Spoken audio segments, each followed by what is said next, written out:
An, mulțumesc frumos că ai acceptat invitația mea de a veni în podcast să discutăm. Bună, Bogdan, mulțumesc și eu pentru invitația ta. Îmi face plăcere să mă întâlnesc cu oameni ca tine și să discutăm subiecte, spun eu, de actualitate pentru cei care ne văd sau pentru cei care ne ascultă.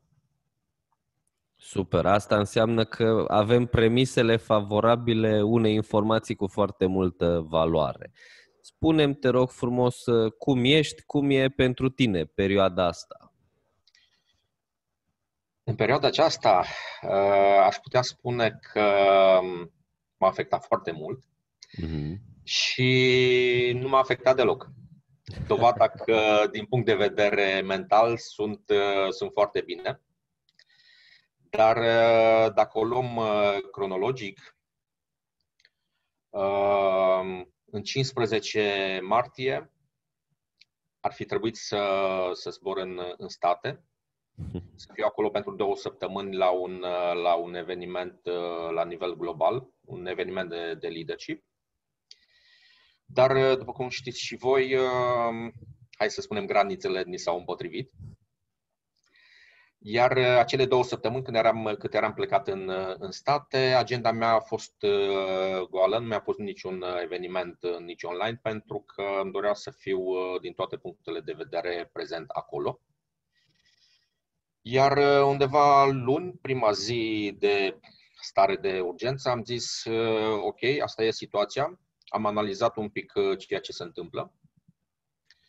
Și dacă tot e gol agenda, am zis haideți să ofer ceva.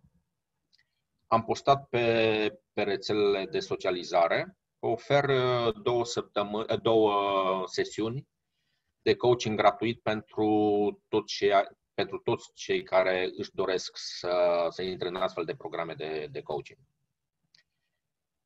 După 2 săptămâni, având în vedere că situația de urgență s-a prelungit, pe toată acea perioadă de 2 luni de zile până pe 15 mai undeva, am prelungit și eu această ofertă de coaching gratuit, câte 2 sesiuni pentru fiecare participant. E clar că au fost 2 sesiuni în care am discutat doar niște situații punctual, pentru că astfel de programe de coaching eu le ofer pe o perioadă de minim 12 sesiuni. Pentru mine în această perioadă a fost provocarea online, deși mi s-a recomandat, poate chiar cu mai bine de un an de zile în urmă, să intru și în zona asta online. Eu de aproximativ 5 ani de zile lucrez strict cu companii, în companii. În ultima perioadă au început să se miște altfel lucrurile, în sensul că ni s-a dat voie să intrăm în companii, atât la întâlniri cât și să prelungim programele sau să înaintăm cu acele programe pe care le-am avut începute din lunile februarie-martie. Și încet ne reluăm activitatea și offline. Dar chiar dacă, spun eu, nu mă pliez pe online, am găsit cumva resursa în online care mă poate ajuta să mă promovez pentru offline. Și în felul acesta mă pliez cumva și pe online, pe activitățile care pot să le desfășor și online. Atât în sesiunile de coaching individual, cât și în sesiuni de coaching de echipă. Deci cumva aș putea spune că te-ai adaptat, că ăsta e cuvântul la ordinea zilei în perioada asta. Da, e vorba de a ne adapta ceea ce făceam, o parte, mai bine spus, din ceea ce făceam offline, să facem online, pentru că nu chiar totul se poate face online. Mai ales că eu îi spun un defect profesional din punctul de vedere al profesiei mele. Am studiat și psihologia, în care îmi doresc să fiu față în față cu oamenii, să-i simt, să-i văd gestica, mimica, ca să pot să dezvolt tot ce se poate dezvolta din fiecare participant la programele mele. Dan, dacă tot am atins puțin zona asta în care ai început să ne spui interacțiunile tale cu clienții tăi, hai să vedem, spune-ne în câteva cuvinte ce faci tu, care e activitatea ta profesională.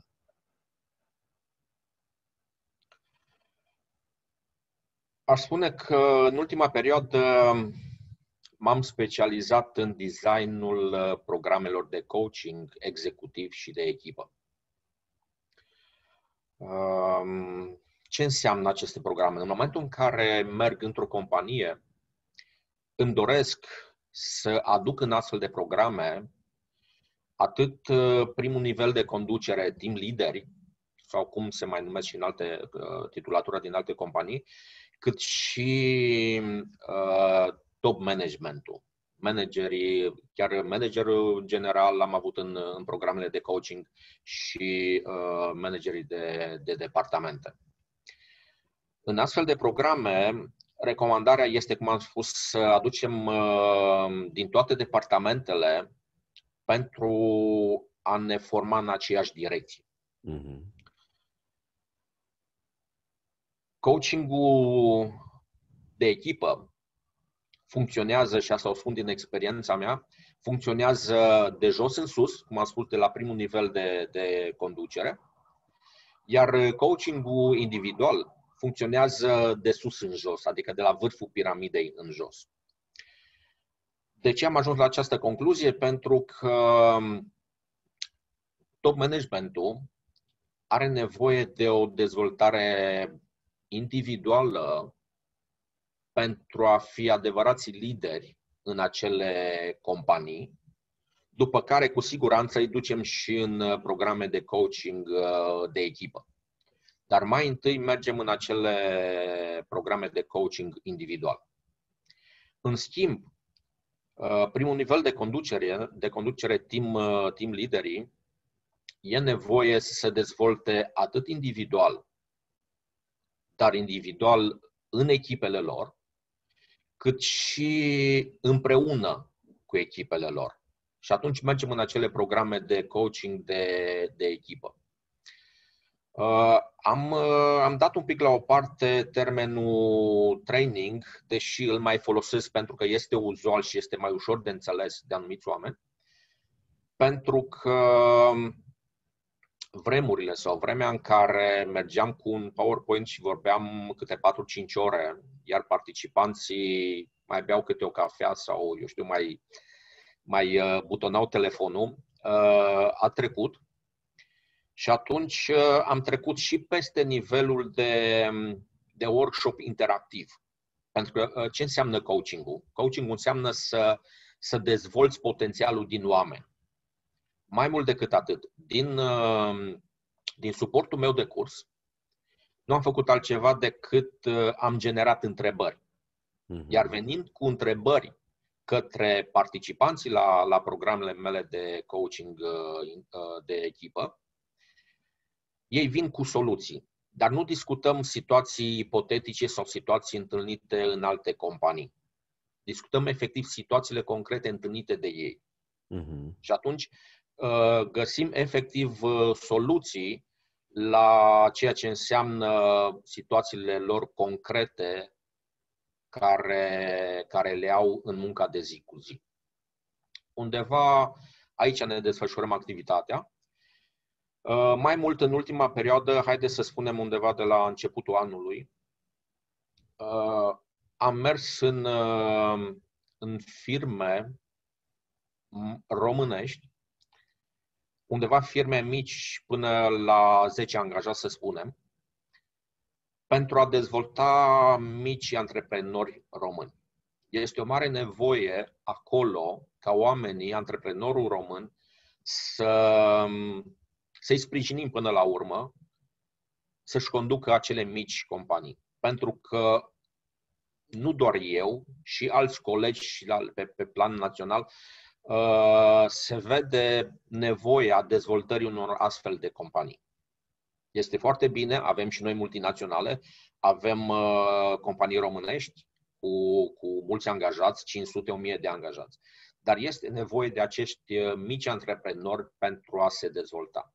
Și atunci am mers și în zona asta de business developer, în care să ajut acei mici antreprenori români să-i sprijin până la urmă să se dezvolte, să-și dezvolte afacerile. Cam undeva aici îmi desfășor activitatea în ultima perioadă. Perfect. Dan, dacă poți să ne spui cum ai ajuns să faci ceea ce faci? Adică, din câte știu eu, a fost un pic o turnură destul de interesantă în experiența ta profesională și poate ne împărtășești puțin să învățăm și de acolo. Da, aș putea spune că am avut câteva puncte de cotitură în viața mea. Aș putea spune că viața pe care o am acum a început undeva în urmă cu 22 de ani, în momentul în care am avut o discuție, sau mai bine spus, a avut o discuție cu mine un om. Acel om n-a făcut altceva decât a pus mâna pe mine și m-a ridicat un pic în sus. Atât cât să văd deasupra mulțimii.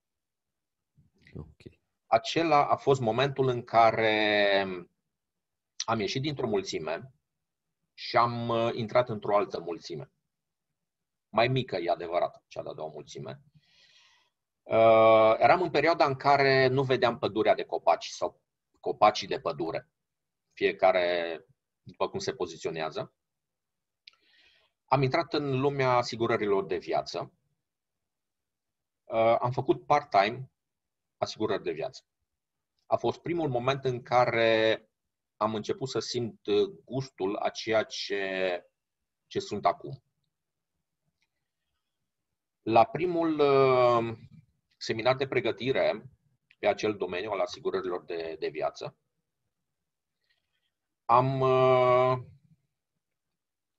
îmi doream, au apărut pe scenă la acel seminar trei lectori. La sfârșitul acelui seminar mi-am spus și eu vreau să fiu acolo pe scenă. A fost mai mult decât o dorință. A fost o dorință arzătoare. Și de ce spun acest lucru? La sfârșitul acelei zile, după ce s-a eliberat sala, m-am dus acolo în față pe scenă. Eram singur, într-o sală goală, în fața la 100 de scaune. M-am poziționat acolo, m-am vizualizat acolo, mi-am creat acea viziune a ceea ce îmi doream să devin. Dar interesant este că am realizat mai târziu sau mult mai târziu ce a însemnat ceea ce am făcut atunci. Să-mi doresc, a fost acea dorință arzătoare și chiar să mă poziționez acolo, să mă văd în față. Chiar dacă, cum am spus, eram în fața a 100 de scaune goale. Cum am spus, a fost primul pas spre ceea ce îmi doream să devin. E adevărat că am început să muncesc, au apărut oportunitățile, dar rezultatele nu pot spune că au fost pe măsura muncii prestate. Undeva am activat aproximativ 7 ani de zile în acel domeniu, ca și part-time. A urmat o perioadă în care eu spun că am fost mort din punctul ăsta de vedere. Dar n-a fost mort din ce perspectivă. Am început să mă pregătesc. Am început studiile de psihologie, am făcut facultatea de psihologie, iar după 3 ani de facultate am spus parcă e prea puțin. M-am înscris la master și am făcut și 2 ani de master tot de psihologie clinică și psihoterapie. Mi-am dat seama care a fost, să spunem, minusul pe care îl aveam, sau hai să formulez altfel, motivul pentru care rezultatele nu au fost cele preconizate în acea perioadă în care făceam asigurări de viață. Aveam rezultate, dar nu erau cele care mi le doream eu sau cele preconizate în funcție de munca pe care o prestam.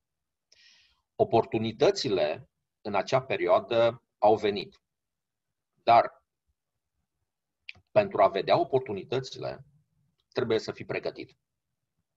Ori eu, venind cu anumite convingeri limitative din viața mea, nu am putut să văd acele oportunități care să mă propulseze, să spunem, la un alt nivel. Dar asta s-a întâmplat în momentul în care am terminat masterul. Am început acele studii de psihologie într-o perioadă în care simțeam că mă complac într-o mediocritate. Și atunci am spus, trebuie să fac ceva. Chiar dacă și în profesia pe care o aveam înainte, să fac o paranteză, 30 de ani am activat în domeniul tehnic, reprezentanți electrocasnice. Aș putea spune și firma, dar poate să nu facem reclamă. Deci pe partea asta de service electrocasnice. În momentul în care am terminat masterul, au început să se lege să vină oportunitățile, iar eu încet să fiu pregătit să văd acele oportunități. Okay. Pentru că dacă ar fi să dăm o definiție succesului, atunci când pregătirea se întâlnește cu oportunitatea, apare succesul. Și atunci m-am pregătit tot mai mult, pentru că facultatea de psihologie am început-o dorindu-mi să mă cunosc mai bine pe mine. Dar am început să studiez și oameni. O făceam și până atunci, la un anumit nivel. Îmi studiam cumva clientela de la momentul respectiv din activitatea pe care o am. Dar în momentul în care înveți să faci altfel lucrurile, înveți din experiența altor oameni, e cu totul altceva. În 2015 am avut 3 seminare de dezvoltare personală, le spuneam la momentul respectiv, aici la Sibiu. Iar după primele 2 seminarii mi-am dat seama că e prea puțin. E prea puțin în ce fel? Informația începea să circule pe toate, cum spunea, pe toate canalele de informare, pe toate canalele social media. Simțeam nevoia să fac parte dintr-o organizație. Nu neapărat pentru a primi sau a lua informații de acolo, cât pentru a schimba experiențe. A face parte, cum am spus, dintr-o comunitate. Nu vă ascund faptul că am căutat și am căutat în primul rând în România să fac parte din anumite organizații. Sunt și acum, au fost și atunci, profesioniști care oferă programe de dezvoltare personală, programe de certificare în acest domeniu. Dar de-a lungul timpului, eu spun că mi s-a oferit oportunitatea să învăț de la cei mai buni. Și atunci am zis, ok, chiar dacă este o investiție mai mare să obțin o certificare internațională, o să o fac pentru că merită din toate punctele de vedere. Iar în momentul acela am intrat în John Maxwell Team. Am obținut acea certificare, după care am trecut la treabă. Să fac totuși ceea ce îmi doream și cu 20-22 de ani în urmă. A fost momentul în care, cum spuneam și mai devreme, a fost un moment un punct de cotitură în viața mea, pentru că mi-am dat demisia după 30 de ani de muncă în acel domeniu. Mi-am dat demisia și am făcut o perioadă și în paralel, dar am început să fac lucrurile așa, exact așa cum îmi doream eu să le fac. Am început să contactez companii. Categoric, au fost și refuzuri, dar e o recomandare dacă vreți pentru cei mai tineri sau chiar pentru cei care își doresc să înceapă o afacere pe cont propriu, să-și asume și responsabilitatea eșecurilor. Și atunci, cu siguranță, zi după zi, succesul nu o să întârzie să apară. Sunt doar, nu știu, în câteva cuvinte, ca și procesul de devenire a mea. Pentru că nu ne putem aștepta ca succesul să vină de pe azi pe mâine. Indiferent că funcționezi în offline sau în online. Este cumva o muncă. Un lider nu se formează într-o zi, se formează în fiecare zi. Okay. Am asta în câteva cuvinte.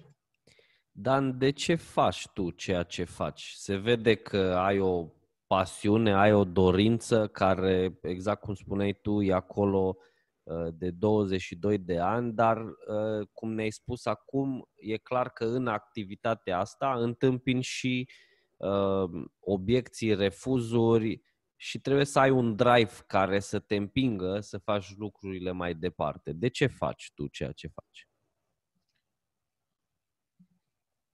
Așa cum ai spus și tu, se vede cumva dorința, se vede entuziasmul. Tot ceea ce fac eu mă împlinește. Mă împlinește în ceea ce am realizat până acum și tot ceea ce îmi doresc să realizez în continuare. Am avut de-a lungul timpului și modele în viață, dar am avut și mentori. Okay. Am învățat de la unul dintre mentorii mei că în viață este bine să faci acel lucru care îți place atât de mult încât l-ai oferit gratis și să-l faci atât de bine încât oamenii din jurul tău să-și dorească să te plătească. Este cumva, din punctul meu de vedere, o condiție a succesului până la urmă. Mm-hmm. Să faci acel lucru în viață care îți place atât de mult încât să îl oferi gratis, să-l oferi gratuit și să-l faci atât de bine încât oamenii din jurul tău să-și dorească să te plătească pentru munca pe care o faci. Dacă îmi dai voie să merg un pic în urmă, mi-aduc aminte acum, prima companie la care eu am fost, am oferit acest program. În momentul în care am semnat acel contract, compania respectivă, vă spun sincer că mi-a tremurat mâna. De ce? Tocmai pe acest considerent. Adică pasiunea și dorința mea m-a dus în acest punct în care oamenii să mă plătească pentru, hai să spun, hobby-ul meu, de ce nu? Deci acolo a fost un moment important în tot ce înseamnă cariera mea în acest moment. Se pot spune de multe despre ceea ce m-ai întrebat tu, de ce fac ceea ce fac. Tot în această perioadă, în acele 2 luni de zile în care am oferit coaching gratuit, am realizat faptul că banii nu sunt totul. Este adevărat. Banii ne întrețin viața până la urmă și ne ajută să progresăm. În ce fel? Pentru ca eu să vin în fața oamenilor, să ofer valoarea pe care pot să o ofer acelor oameni, să adaug valoare până la urmă oamenilor, eu trebuie să mă pregătesc. Ori dacă eu nu am posibilitatea financiară să particip la anumite cursuri, să-mi plătesc programele de mentorare din care fac parte, care nu sunt deloc ieftine, pot să vă mărturisesc că am un coach sunt în programe de mentorare. Aproximativ la 3-4 săptămâni am o fostă colegă de master care are un cabinet psihologic unde merg și descarc. Și am și un mentor spiritual. Toți acești oameni trebuie plătiți. Mai puțin mentorul spiritual. Sau uneori plătesc și mentorul spiritual. Dacă eu n-aș oferi valoare celor cu care mă întâlnesc, n-aș putea să fiu plătit, care la rândul meu să mă pregătesc. Deci este cumva un cerc care ne învârtim. Și atunci, până la urmă și rezultatele te duc înainte. Nu rezultatele mele, rezultatele celor care vin în programele mele. Mă împing zilnic. În fiecare dimineață mă ridică din pat rezultatele oamenilor mei și îmi dă acea energie de care am nevoie pe parcursul unei zile să merg mai departe și mai departe și mai departe. Super. Munca ta e preponderent în companii și lucrezi, așa cum ai spus, faci coaching de echipă și una din pasiunile mele e zona de performanță a echipelor și sunt foarte curios dacă în activitatea ta ai reușit să identifici câteva caracteristici ale celor mai bune echipe cu care ai lucrat sau cum sunt ele, ce abilități au oamenii de acolo, cum interacționează, nu știu, dacă ai văzut, să zicem, un pattern în acele echipe. Să răspund cumva, să spunem strict la întrebarea ta, în primul rând, valorile. Ok. O echipă, chiar o companie, aș putea spune, în primul rând, la bază trebuie să aibă valorile. Ok. Una din greșelile pe care le mai fac unele companii este că le induc, ca să nu spun că le impun, valorile companiei. Valorile unei companii se construiesc pe valorile individuale. Într-unul din programele mele, chiar în modulul Teamwork, în munca în echipă, avem o sesiune în care ne stabilim valorile echipei. Sunt valori fundamentale, sunt valori standard și valori aspiraționale. Pe de altă parte, dacă valorile individuale nu se pliază pe valorile companiei, avem o discrepanță. Okay. Adică ceva de genul trebuie să plieze una pe cealaltă. Valorile mele ca și om din acea companie să plieze pe valorile companiei. Este una dintre erorile care pot duce la golul de performanță. Apar goluri de performanță și datorită acestor erori care se fac în anumite companii. Pot spune că am avut o surpriză plăcută la sfârșitul anului trecut, când una dintre companiile cu care am lucrat anul trecut a venit cu propunerea unui program în care să aducem ceea ce înseamnă misiune, viziune, valori, sau viziune, misiune, valori, de la compania mamă din Germania, să le aducem și în România. Eu avusesem anul trecut un program pe partea aceasta de leadership. Dar ne-a dat cumva libertatea de a adapta tot ceea ce aveau în Germania și tot ceea ce își doreau să transfere și în România, să adaptăm. Ne-a dat libertatea să adaptăm. Și asta a fost un plus. Nu neapărat pentru mine, cât pentru oamenii care lucrează aici în România, în acea companie. De ce spun acest lucru? Pentru că am întâlnit și companii și asta pot spune că mi s-a întâmplat undeva în urmă cu 3 sau chiar 4 ani de zile, în care managerul general, o doamnă, m-am întâlnit și a spus, mi-a arătat un dosar mare, gros. Am participat la multe întâlniri, la multe seminarii organizate de firma mamă și am venit să le implementez în România. Nu funcționează. În gândul meu am zis, cu siguranță, nu o să funcționeze. De ce spun acest lucru? Pentru că cultura, avem de fapt o cultură specifică fiecărui popor. Începând de la cultura muncii până la efectiv la cultură ca și tradiții. Și atunci ce am făcut în acel caz? Am luat din ceea ce își dorea compania mamă, undeva la aproximativ 20%, concret de acolo, iar celelalte am făcut o combinație între ceea ce ofeream eu pe piață, cunoscând cumva piața din România, și ceea ce își doreau ei.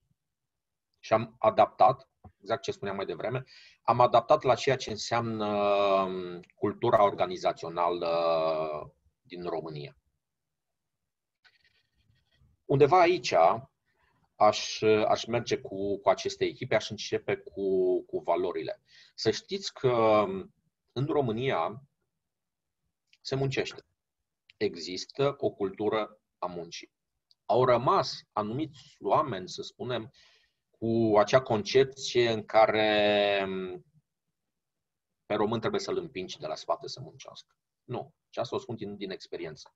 Am fost în multe companii, că sunt multinaționale, că sunt românești, și omul, angajatul român, să știți că muncește și are responsabilitatea muncii pe care o prestează. Acum, clar că există și ideea aceea în care nu există pădure fără uscături. Evident. Dar concluzia mea asta este, și se muncește de la primul nivel în care este acel operator până la nivelul de CEO sau manager general. Cam asta e. Dan, hai să o ducem un pic mai în concret, să presupunem că eu am o echipă, o conduc, sunt liderul acelei echipe sau managerul, hai să vedem că poate sunt manager și nu sunt lider.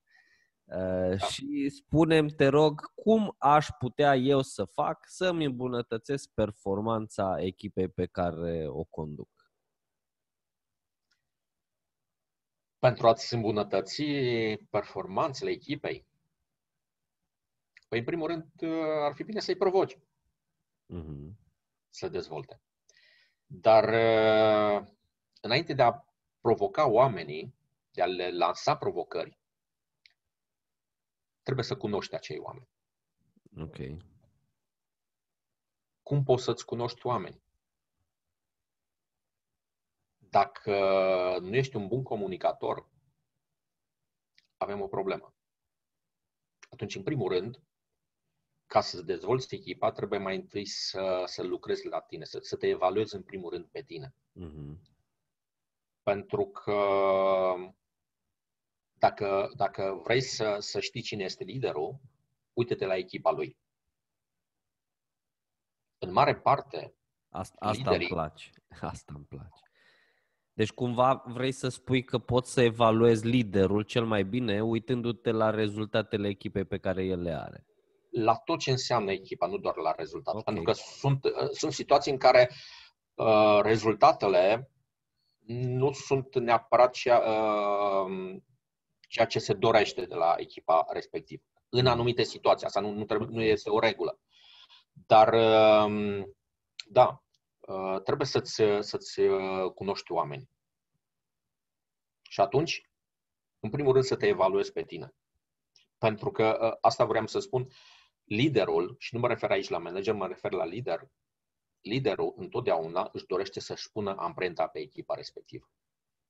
Dar ca să-ți pui amprenta pe echipa respectivă, trebuie să cunoști acei oameni. Pentru că fiecare om are calități și non-calități, ca să nu le spunem defecte. Și în funcție de acele calități, eu trebuie să profit, cu ghilimelele de rigoare, de calitățile fiecăruia. În ce sens să profit? Să așez fiecare om din echipa mea acolo unde îi este locul. Acolo unde el dă randamentul maxim. Și atunci se creează acea echipă, o echipă care mulți spun că este bine, este recomandat să fie o echipă echilibrată. Eu vin și spun mai mult.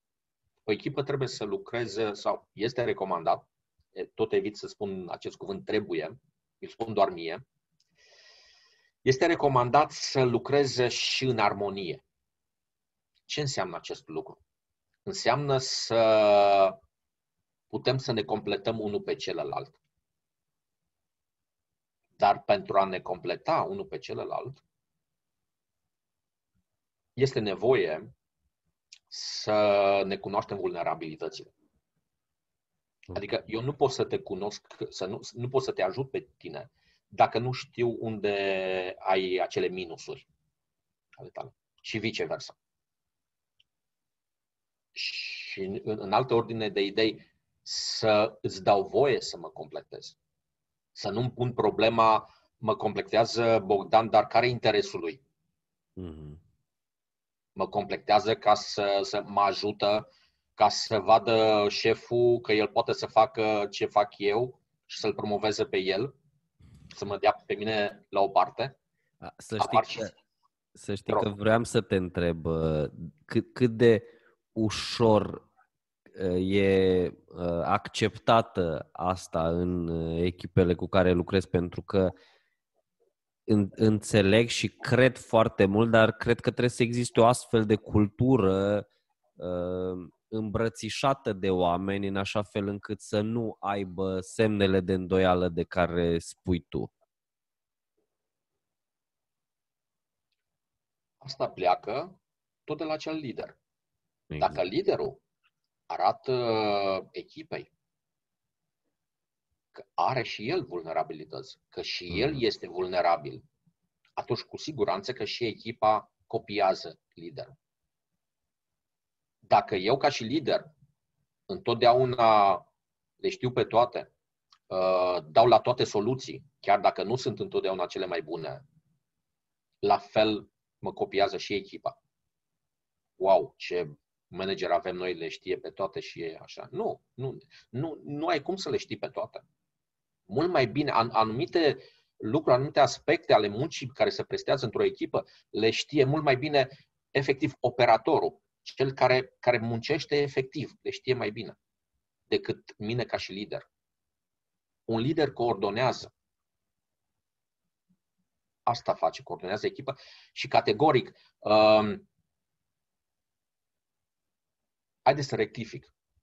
Un lider trebuie să aibă controlul situației, nu să controleze. Un manager controlează. Un lider are totul sub control. Okay. Pentru că eu ca și component al unei echipe, dacă tot timpul mă simt controlat, nu mă simt confortabil. Tot timpul e cineva în spatele meu să mă controleze ceea ce fac. Asta înseamnă că nu există încredere în mine. Ori dacă eu ca și lider n-am încredere în oamenii mei, trebuie să pun mai întâi problema cât încredere am în mine. Ca și lider. Ca și liderul acelei echipe. Cam undeva de aici pleacă totul. De felul în care eu îmi pun amprenta ca și lider asupra echipei. Sunt multe aspecte, mai multe, nu știu, componente, răspunsuri la întrebarea ta. Hai să o ducem puțin în zona asta aspirațională și sunt curios care crezi tu că ar fi 3 caracteristici ale echipei ideale? Dacă ar fi să rezum doar la 3 lucruri, cele mai importante 3 caracteristici ale unei echipe, care le alege? Da? Provocator, nu? Provocator. Da, de obicei sunt eu de partea cealaltă în care provoc oameni, dar îmi place să fiu și provocat, pentru că în felul acesta pot să ofer și eu mai departe valoarea echipelor. În primul rând, să ne bazăm pe caracter. Ok. Aș merge aici la echipe pe conflictul constructiv, pentru că din astfel de conflicte se nasc idei, se nasc soluții. Avem o astfel de sesiune, ceea ce înseamnă, sau chiar un modul de training în anumite programe, ceea ce înseamnă conflictul, problema conflictelor, conflictul constructiv și destructiv, și dezvoltăm mai mult. Și aș merge pe aceste valori care le-am discutat mai devreme. Sunt, cum am spus, mai multe componente, dar undeva aici m-aș opri pentru a dezvolta pentru început o astfel de echipă. Ok, deci caracter, conflict sănătos și valori comune. Perfect. Evident că nu pot să-l las afară nici pe lider. Din ceea ce mi-ai spus tu, el are un rol foarte, foarte bun și foarte, foarte important. Aș fi vrut să te întreb care vezi tu rolul, dar mi l-ai explicat foarte, foarte bine în întrebarea cu echipa și atunci aș vrea să vedem cum l-ai descrie pe liderul ideal? Care ar fi cele mai importante caracteristici ale lui? Ce ar trebui să facă el ca să fie un lider, ca apoi să poată să-și conducă echipa și să o facă bine?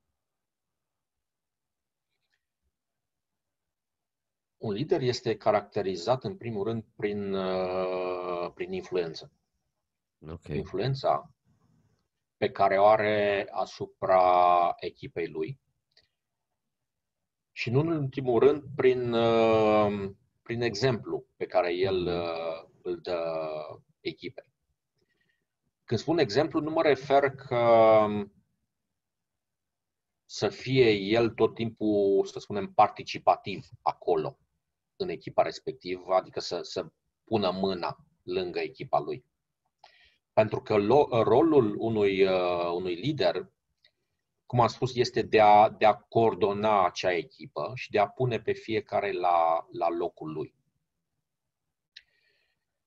Este una dintre caracteristici să influențeze acei oameni și să fie un bun comunicator. Nu neapărat să aibă soluția la toate situațiile care apar în echipa respectivă. Pentru că dacă eu vin de fiecare dată cu soluții la situațiile apărute, de fiecare dată ei așteaptă ca eu să le spun ce să facă. Ori o altă caracteristică a unui lider este să dezvolte lideri. Ce înseamnă acest lucru? În momentul în care un om din echipa mea vine cu o anumită situație și îmi cere părerea, în primul rând îl provoc pe el să-mi dea o soluție la situația respectivă. După care analizăm, sau cel puțin o soluție, după care analizăm situația respectivă și vin și eu cu o soluție. Și dau lui încredere să aplice ceea ce crede el că e soluția care este mai bună pentru situația respectivă. În felul acesta îl provoc pe el, îl dezvolt și scot la suprafață potențialul lui și categoric când ideea vine de la mine, parcă nu, mă simt altfel, eu ca și omul cu care am venit în biroul liderului. Așa? Dar pe de altă parte îi revine și responsabilitatea acelei soluții pe care el a adus-o. Categoric că și eu ca și lider îmi asum responsabilitatea pentru că am discutat împreună cu acel om, om din echipa mea, situația respectivă, deci responsabilitatea este categoric și a mea ca și lider. Dar în felul acesta îl cresc pe el, îi dau încredere că soluția pe care el a găsit-o este bună pentru situația respectivă. În felul acesta putem vorbi de aceste caracteristici ale unui lider, caracteristici care îmi dezvoltă echipa. Cum am spus, unul dintre rolurile unui lider este să dezvolte lideri. Exact. Pentru că dacă nu dezvolți lideri, nici tu nu te poți dezvolta. Pe mine, ca și lider, mă împing în sus oamenii din echipa mea. Ori dacă eu nu creez alți lideri care să se poziționeze acolo unde sunt eu niciodată nu o să mă pot poziționa un nivel mai în sus. Sper că, nu știu, am răspuns la întrebare sau am fost bine. Da. Pentru mine e ok.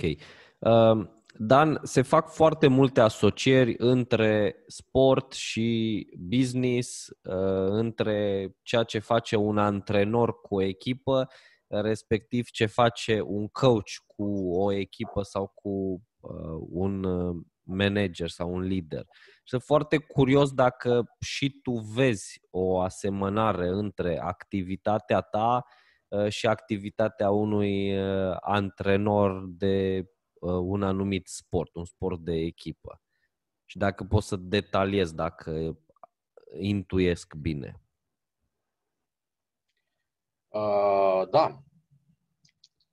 Tocmai din sport vine termenul de coach. Ok. Termenul de coach vine de undeva din sport, mai exact din tenis, din tenisul de câmp. Okay. În alte sporturi, de exemplu, fotbalul, că este mai cunoscut, există termenul de trainer, în care trainerul vine și îți spune cum să faci lucrurile. În schimb, în coaching, eu,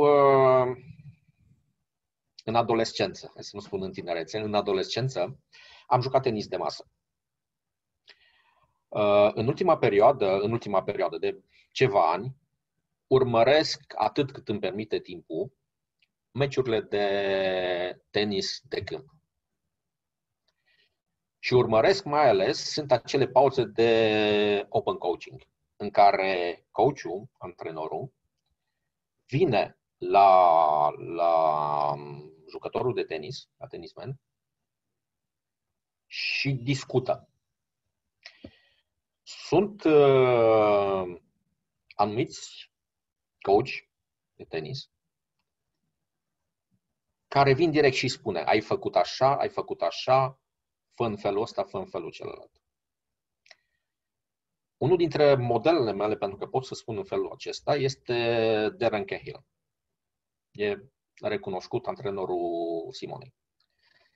Ce am observat eu? De fiecare dată când este chemat de către Simona la open coaching, vine cu o întrebare mai întâi. Sunt acele întrebări de coaching pe care eu le-am învățat la gramatică. Nu știu, poate în clasa a 3-a sau a 4-a. Iar acest coach, Darren Cahill, vine și întreabă: ce s-a întâmplat? Cum? Deci, primul contact al lui este cu o întrebare, după care vine și adaugă ori alte întrebări, ori alte sugestii cum ar trebui să joace. Ori ăsta este rolul coachului. Rolul coachului nu este să vină să-ți spună cum să faci lucruri. Pentru că dacă eu, într-un program de coaching, îți spun ce să faci la situațiile care le expui, ți-aș îngrădi un mare drept pe care tu îl ai din naștere. Dreptul de a gândi. Dacă eu vin și îți aduc ție soluții la situațiile tale, tu nu o să mai gândești. O să mergi să aplici ceea ce îți spun eu. Rolul meu ca și coach nu este să te țin acolo la acel nivel. Rolul meu ca și coach este să te cresc. Să merg acolo în interiorul tău, mai exact în subconștientul tău, împreună cu tine și să căutăm, să scormonim acolo, în interiorul tău și să dezvoltăm ceea ce tu ai în interiorul tău. Ăsta este rolul coachului. Și da, este adevărat, este un termen exact venit din sport. Este o istorie legată de termenul acesta de coach, felul în care s-a născut coachul. Dar da, se poate face o paralelă, dar din punctul meu de vedere acolo sunt și alte sporturi. Dar eu asta am urmărit și asta e ceva fascinant pentru mine, pot spune. Felul în care antrenorul, coachul de tenis dezvoltă potențialul unui tenismen. Cam asta se întâmplă. Excelent.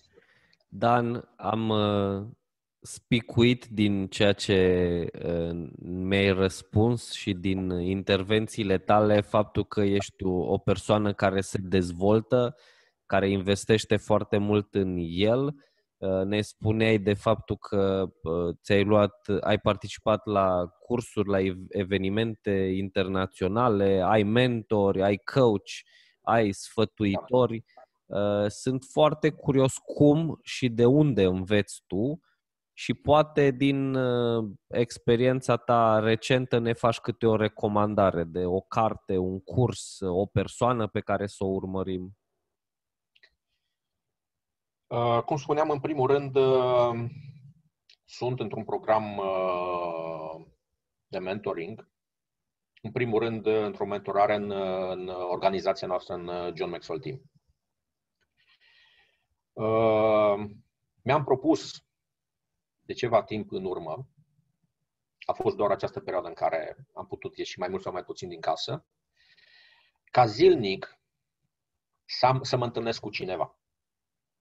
Dacă nu am într-o zi programe de training, nu am coaching, ceea ce se întâmplă foarte rar, sau nu am întâlniri, nu merg la întâlniri în companii sau cu anumiți oameni, să-mi programez o întâlnire cu oameni cărora să le ofer și să primesc. Deci zilnic mă întâlnesc cu un om care pot să discut nu neapărat pe tema aceasta, pe activitatea mea. Pentru că avem de învățat în diverse domenii. Oamenii se dezvoltă în diverse domenii. Pe lângă aceste programe de mentorare și întâlnirile pe care le am, citesc. Pot spune că mi-am dezvoltat această cultură a cititului pe care nu aveam. Deci până în perioada în care am început să fac part-time asigurări, dacă îmi dai voie, atunci în acea perioadă a ajuns în mâna mea cartea lui John Maxwell, Cele 21 de calități supreme ale liderului, dacă rețin bine, așa îi spune cărții. Iar la momentul respectiv mi s-a părut grea acea carte. Deci eu, la momentul respectiv, nu eram nici măcar pregătit să citesc cărți de genul acesta, dar îmi să aplic în viața mea ceea ce scria în acele cărți. În ultima, spuneam că mi-am dezvoltat o cultură a cititului. Din momentul în care am început să studiez psihologia, mi-am dezvoltat această cultură. Una dintre cărțile care pe mine m-a ajutat mult, ca să nu spun enorm, este cartea scrisă de Napoleon Hill. Napoleon Hill, care a fost plătit. Deci gândiți-vă că și eu am rămas oarecum surprins. Napoleon Hill a fost plătit de către Andrew Carnegie, dacă mi-aduc bine aminte, să scrie o carte. Timp de 10 ani, el a studiat viața a 500 cei mai de succes oameni de la momentul respectiv. Gândiți-vă ce înseamnă această carte. Să studiezi viața a 500 de oameni de succes și să o rezumi într-o carte. Este vorba de cartea Folosește-ți mintea pentru a te îmbogăți cum am spus, al lui Napoleon Hill, nu este neapărat o carte în care te învață cum să te îmbogățești financiar sau material. O poți aplica în diverse domenii de activitate. Recomandarea mea este să nu citiți o carte, să studiați o carte. Ca să vă dau exemplu personal, la fel, ceea ce am învățat de-a lungul timpului, citesc o carte cap-coadă, după care o reiau. Am învățat să stau chiar și un an de zile, poate vi se pare mult, să stai un an de zile pe o carte. De fiecare dată când citești acea carte, citești altceva și citești altceva. Îți rămân în memorie altceva și altceva. De ce? Pentru că de fiecare dată evoluezi, tu te dezvolți și vezi altfel lucrurile. Și la un moment dat spui, oare eu am mai citit cartea asta? Am mai citit paragraf? Capitolul ăsta eu l-am mai citit?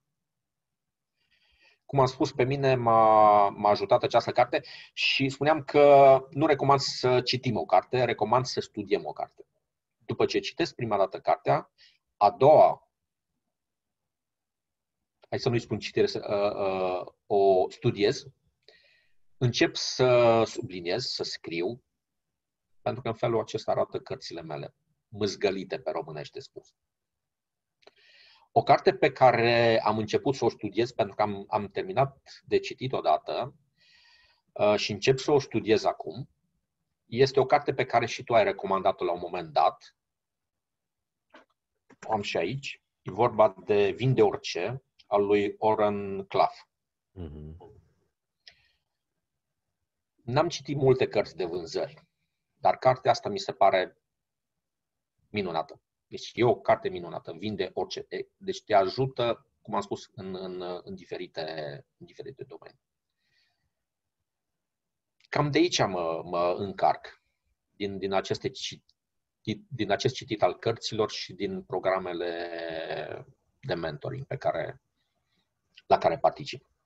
Excelent. Dan, dacă ar fi să-i lăsăm pe cei care ne ascultă sau ne urmăresc cu o singură idee, care ai vrea să fie ideea de final?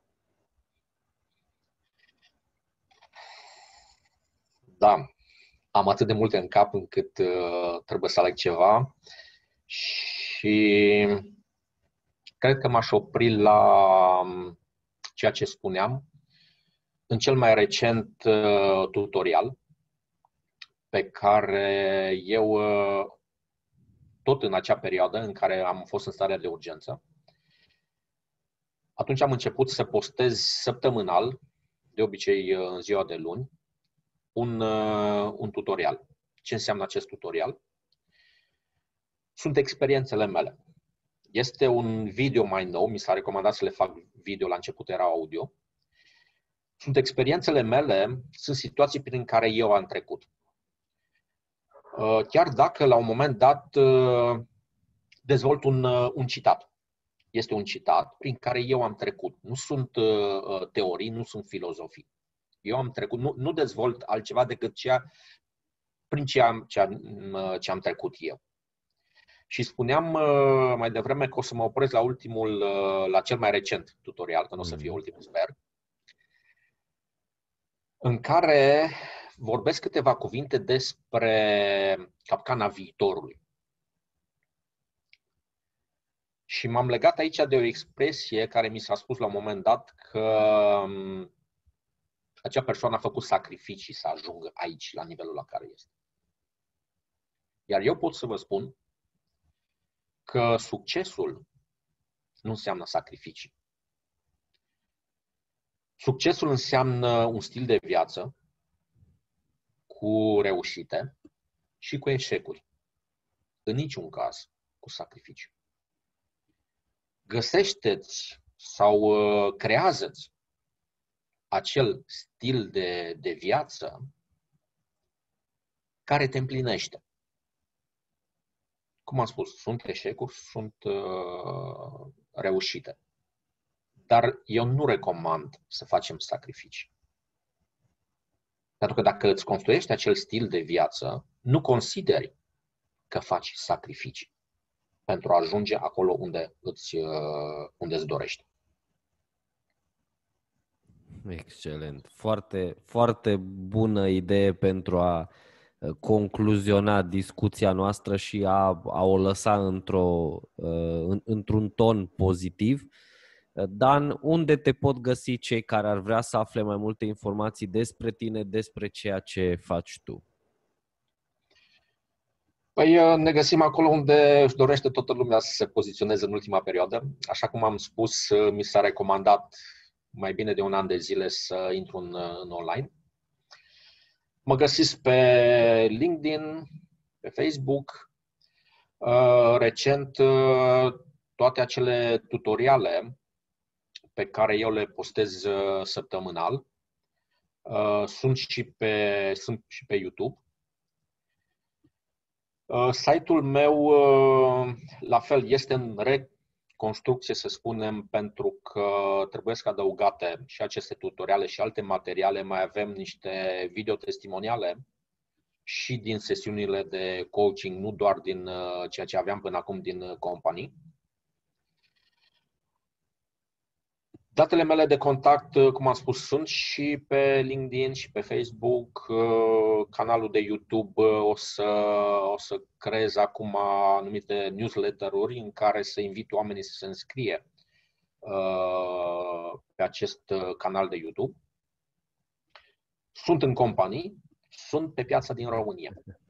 Excelent. Sunt O să punem link-urile în notele podcastului în așa fel încât oamenilor să le fie foarte facil să te găsească. Deși dacă scrieți Dan Orlandia fie pe Facebook, fie pe LinkedIn, îl găsiți foarte ușor pe Dan.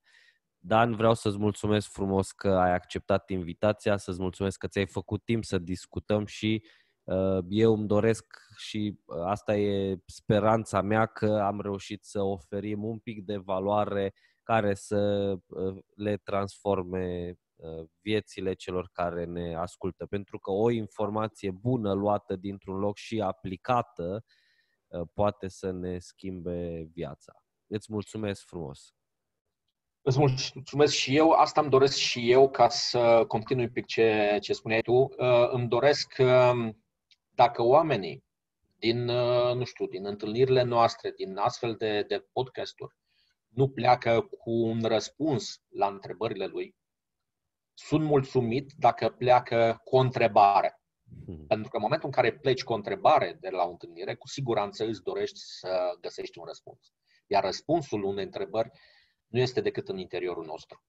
Iar noi, coachii, nu facem altceva decât ajutăm oamenii să-și descopere potențialul. Îți mulțumesc și eu pentru invitația ta. Cu siguranță o să ne mai vedem, o să ne mai auzim, pentru că îmi face plăcere să particip la astfel de întâlniri, la astfel de podcasturi, pentru că atât din mica mea experiență sunt convins că ajută nu doar pe începătorii, să spunem, în ale antreprenoriatului. Mulțumesc mult și vă doresc mult succes în tot ceea ce faceți tuturor.